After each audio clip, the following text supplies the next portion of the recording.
বর্তমান সময়ে আধুনিক জীবন অনেকটাই লিথিয়াম আয়ন ব্যাটারি নির্ভর। স্মার্টফোন থেকে শুরু করে বৈদ্যুতিক গাড়ি, চিকিৎসা সামগ্রী, এমনকি স্যাটেলাইটের শক্তি যোগাতে ব্যবহৃত হয় লিথিয়াম আয়ন ব্যাটারি।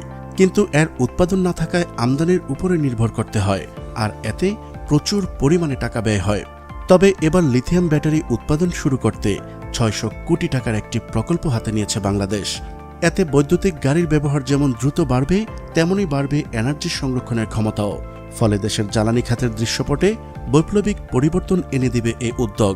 কোন প্রতিষ্ঠান উৎপাদন করবে লিথিয়াম ব্যাটারি, কি পরিমাণ উৎপাদন করবে, মেড ইন বাংলাদেশ ট্যাগযুক্ত এই ব্যাটারি কবে আসবে বাজারে, তা জানাবো আজকের এই ভিডিওতে। চলুন শুরু করা যাক।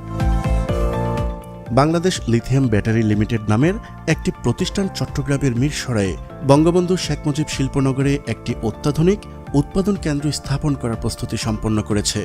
উচ্চবিলাসী এই প্রকল্পে বিনিয়োগের পরিমাণ 600 কোটি টাকা।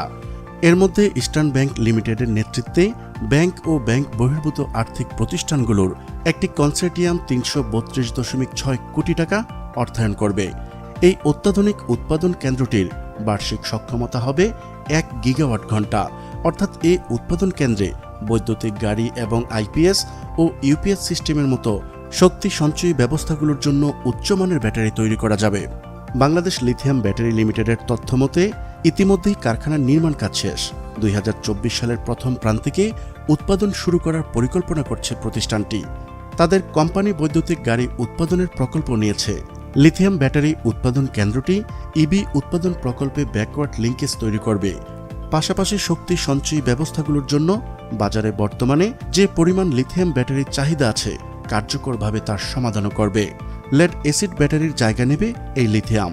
বাংলাদেশে আইপিএস ও ইউপিএসে সাধারণত লেড অ্যাসিড ব্যাটারি ব্যবহৃত হয়। লিথিয়াম ব্যাটারি তুলনামূলকভাবে পরিবেশ বান্ধব এবং লেড অ্যাসিড ব্যাটারির আয়ুকাল প্রায় 1 বছর। বিপরীতে লিথিয়াম ব্যাটারির আয়ুকাল হয় প্রায় 15 বছর। এই প্ল্যান্টে কোরিয়ান, জাপানি ও চীনের প্রযুক্তির মিশ্রণে আন্তর্জাতিক মানসম্পন্ন প্রযুক্তি ব্যবহার করা হবে। বাংলাদেশে 30 থেকে 40 লাখ 3 হুইলার রয়েছে, যেগুলো লেড অ্যাসিড ব্যাটারিতে চলে। এসব ব্যাটারির বদলে লিথিয়াম ব্যাটারি ব্যবহার করা যাবে এবং এই প্রতিষ্ঠানটি সারা দেশে বিভিন্ন স্থানে চার্জিং পয়েন্ট স্থাপন করতে আগ্রহী। প্রতিষ্ঠানটি বঙ্গবন্ধু শিল্পনগরে একটি বৈদ্যুতিক গাড়ি উৎপাদন কারখানাও স্থাপন করেছে। এর ফলে বাংলাদেশে ইজি বাইকের দাম উল্লেখযোগ্যভাবে কমে আসবে।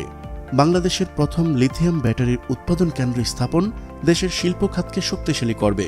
পাশাপাশি বিশ্বজুড়ে পরিচ্ছন্ন ও টেকসই জ্বালানি ব্যবহারের যে ধারা শুরু হয়েছে, এই উদ্যোগ তার সঙ্গেও সামঞ্জস্যপূর্ণ। প্রিয় দর্শক, আজ এই পর্যন্তই। শুরু থেকে শেষ পর্যন্ত চেষ্টা করেছি বাংলাদেশের প্রথম লিথিয়াম উৎপাদনকারী প্রতিষ্ঠানের সঠিক তথ্য উপস্থাপন করতে। কোথাও কোনো তথ্যগত ভুল কিংবা আপনার পরামর্শ থেকে থাকলে তা কমেন্ট করে জানাতে পারেন। নিশ্চয়ই আবারও দেখা হবে নতুন কোনো বিষয় নিয়ে। ততদিন পর্যন্ত ভালো থাকুন, সুস্থ থাকুন। আল্লাহ হাফেজ।